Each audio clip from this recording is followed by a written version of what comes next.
If you are new to the gym or you don't go to the gym consistently, then you are probably making some of these mistakes that I will cover in this video. First of all, I'm David and I achieved my dream physique with the age of 16. Now I am 19 years old and I do lifting and extreme runs and cycling, as you can see. All that while being a student and working in a part-time job. So the first mistake that I will cover is that you don't make the gym fun.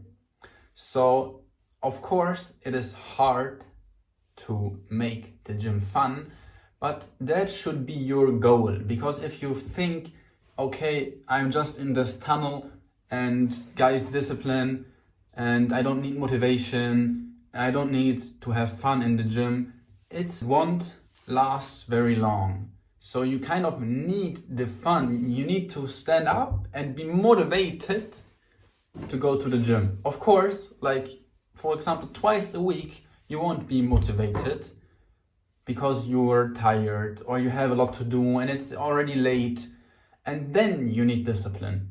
Of course, discipline is more important than motivation and so on, but you need to have fun in the gym, because if you have fun in the gym, then you want to go and you will go consistently. And that's really the most important thing to build a good amount of muscle fast and efficient, that you go to the gym consistently. So one kind of aspect which contributes to the fact that you're not having fun in the gym is that you make the gym too scientific. So last week or a couple of weeks ago, I talked to a friend and he asked me how long is my break between my sets, and I said, like, I don't know. I think as soon as I feel like it, I just go and do my next set. And sometimes it's, I don't know, 3 minutes, 5 minutes maybe.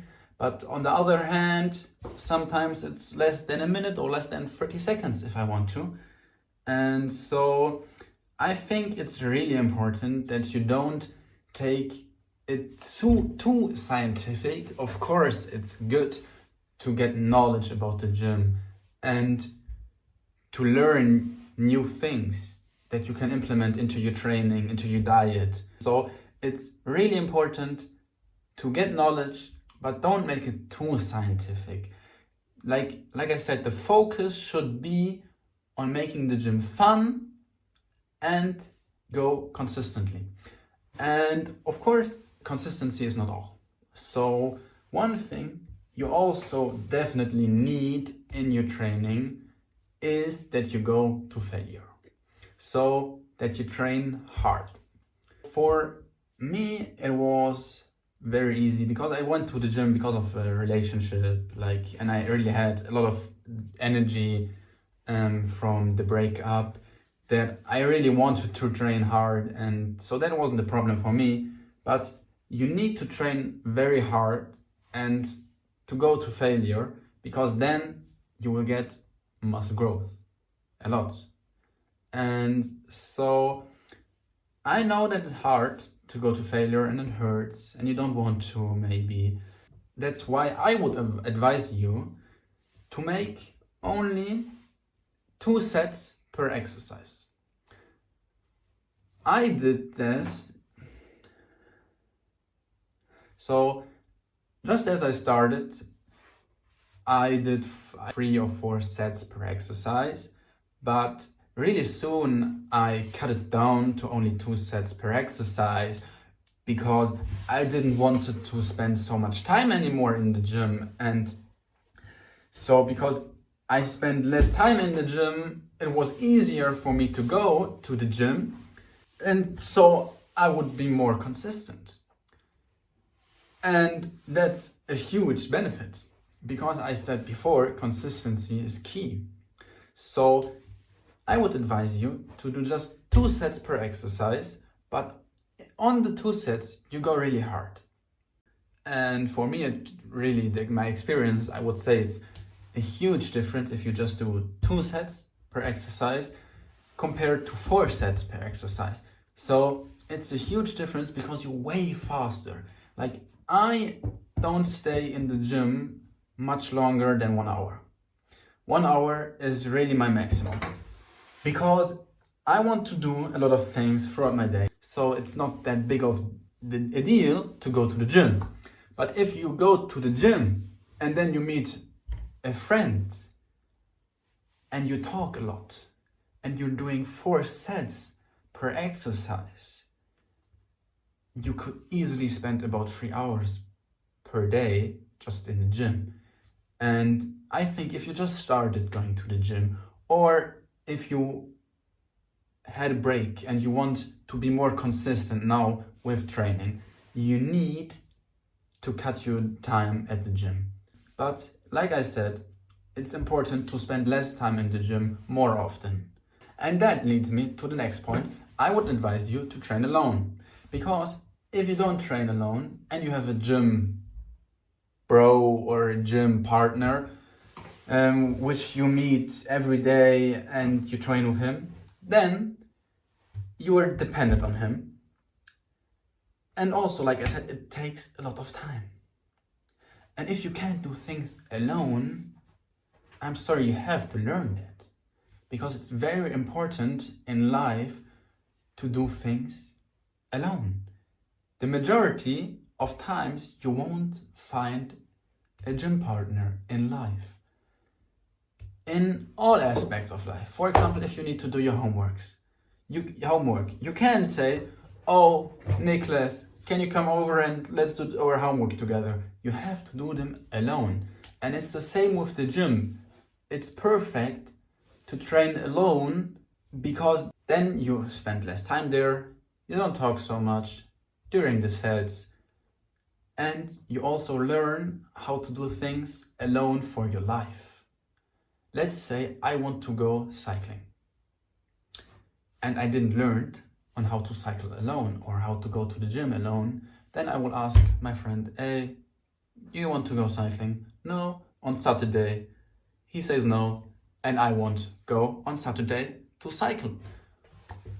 But if I learned how it is to do something alone, I would be like, okay, I want to go cycling. Hey, Nicholas, you want to join? No, okay, I will just go alone and grab my bike. That's it. Big aspect, a really big aspect. And maybe it will be hard for you alone. It's boring and you don't feel like it.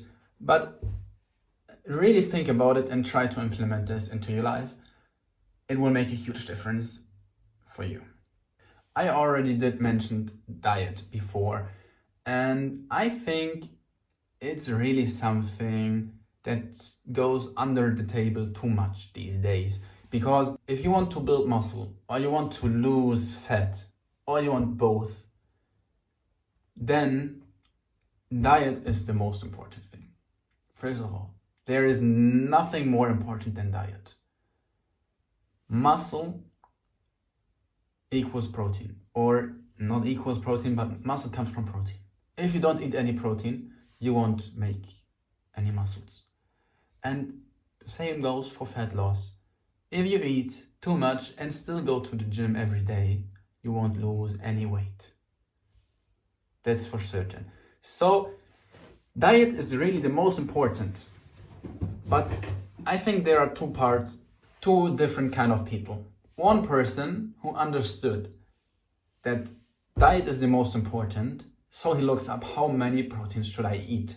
Then he finds, okay, 2 grams per kg of body weight. And he calculated it and said, oh, I need to eat 150 grams of protein. Then he tries and he can't manage to.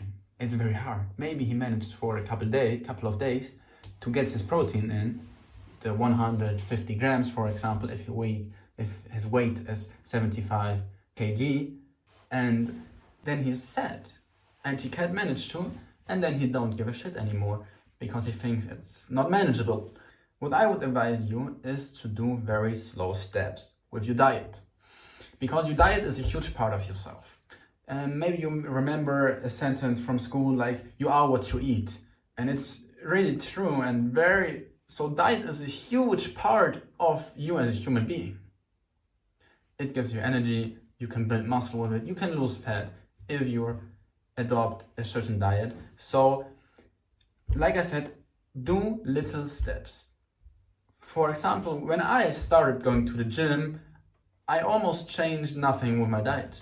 I just added one thing, and that thing was to drink a protein shake after my workout.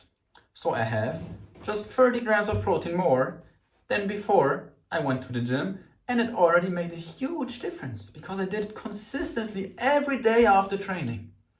So, like I said, try to implement one little thing, like a protein shake after your training.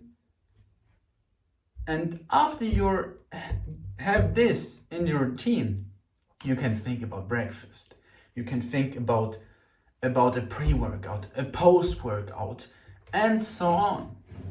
So do little steps, and I would advise you to start with something after your training. It's the most important, a post-workout meal.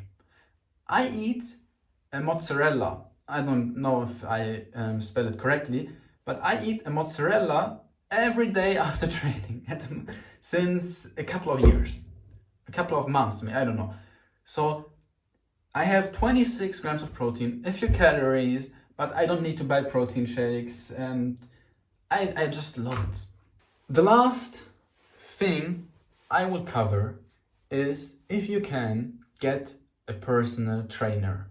You don't need like a high-tier personal trainer from the internet where you're paying 500 or maybe 1,000 euros or dollars. I think it's also enough to go in the gym and ask the staff there if your form of the exercise is correct. Because if you train hard, what I said is very important, then it can happen that you get injured if you do the exercise wrong. So if you're not sure on how to do the exercise correct, ask the staff. And if you can, get the trainer, because the trainer knows much more than you do.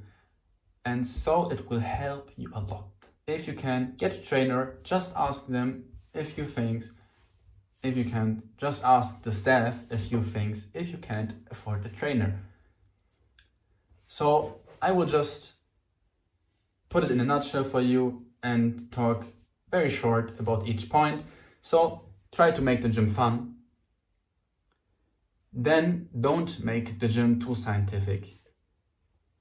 My example was with the breaks between every set, and also don't try to say, okay, I need to do this amount of reps. It's really not that complicated.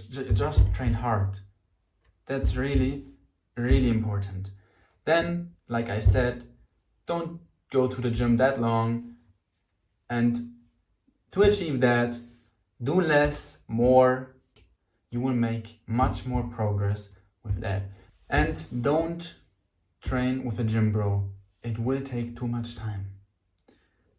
And then you won't go to the gym consistently enough. And like the last point, I think you can probably remember, if you can, get a trainer or just check with the staff from your gym if you do the exercises correctly. That's it with my first video. I hope you enjoyed.